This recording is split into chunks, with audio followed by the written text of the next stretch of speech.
একটা সময় ছিল একটা ছোট্ট মোবাইল অ্যাপ, নাম তার 7 স্টার। সাধারণ একটা সোশ্যাল অ্যাপ, যেখানে প্রতিদিন শত শত মানুষ কথা বলে, পরিচিত হয়, আবার হারিয়ে যায় অচেনা ভিড়ে। কিন্তু সেখান থেকেই শুরু হয়েছিল এক অন্যরকম গল্প, আয়ান রাজ আর জান্নাতের গল্প। প্রথম দিনটা ছিল একদম সাধারণ, একটা বন্ধুত্বের রিকোয়েস্ট, দুজনের হালকা আলাপ, তারপর প্রতিদিনের কথাবার্তা। কখন যে সেই কথাগুলো জীবনের প্রয়োজন হয়ে উঠল, দুজনেই বুঝে উঠতে পারেনি। জান্নাত ছিল হাসি খুশি, একটু একগুঁয়ে, নিজের মতো চলা মেয়ে, আর আয়ান রাজ ছিল শান্ত স্বভাবের কিন্তু ভীষণ আবেগী।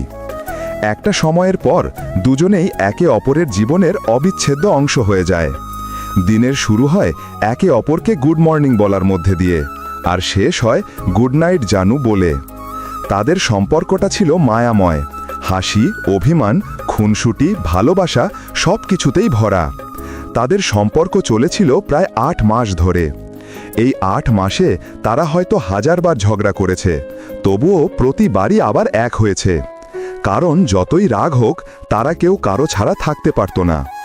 কিন্তু সময় কখনো কখনো এমন কিছু ঘটায় যা আমরা কেউ থামাতে পারি না। একদিন একটা ছোট ভুল থেকে শুরু হলো বড় ভুল বোঝাবুঝি। আয়ানের একটা ভুল আর জান্নাতের নিজের মতো করে চলার অভ্যাস দুজনের মধ্যকার ভালোবাসার দেয়ালে ফাটল ধরালো। জান্নাত সবসময় নিজের মতো থাকতে চাইত, নিজের সিদ্ধান্তে, নিজের জগতে।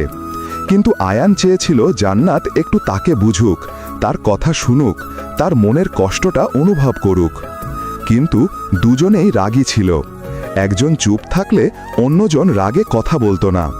তাদের ভালোবাসা এত গভীর ছিল যে রাগের মাঝেও তারা একে অপরকে মিস করত।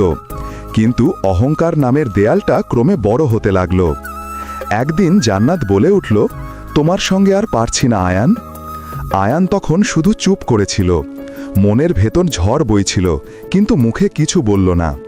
ভেবেছিল হয়তো জান্নাত ফিরে আসবে, কিন্তু না, জান্নাত আর ফিরল না। সময় কেটে গেল।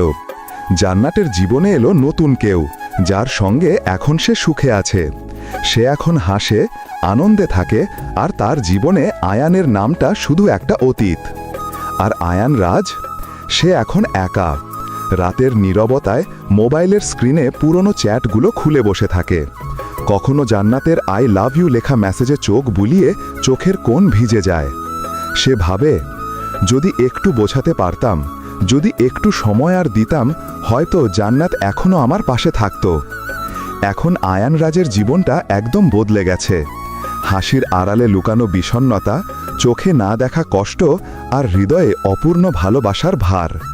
সে এখন লেখে তার মনের যন্ত্রণা, তার হারানো ভালোবাসার গল্প। মানুষ ভাবে আয়ান রাজ ভালো আছে, কিন্তু সে জানে তার ভেতরে এখনো এক নদী বয়ে চলে, চোখের নদী। শেষ পর্যন্ত ভালোবাসাটা হারিয়ে যায়নি, শুধু রূপ বদলে গেছে। জান্নাত সুখে আছে নতুন জীবনে, আর আয়ান রাজ শিখছে কিভাবে হারিয়ে যাওয়া কাউকে নিয়েও বাঁচতে হয়। হয়তো একদিন অন্য কোনো জন্মে তারা আবার দেখা পাবে, আবার শুরু হবে গল্পটা, যেখান থেকে একদিন শেষ হয়ে গিয়েছিল।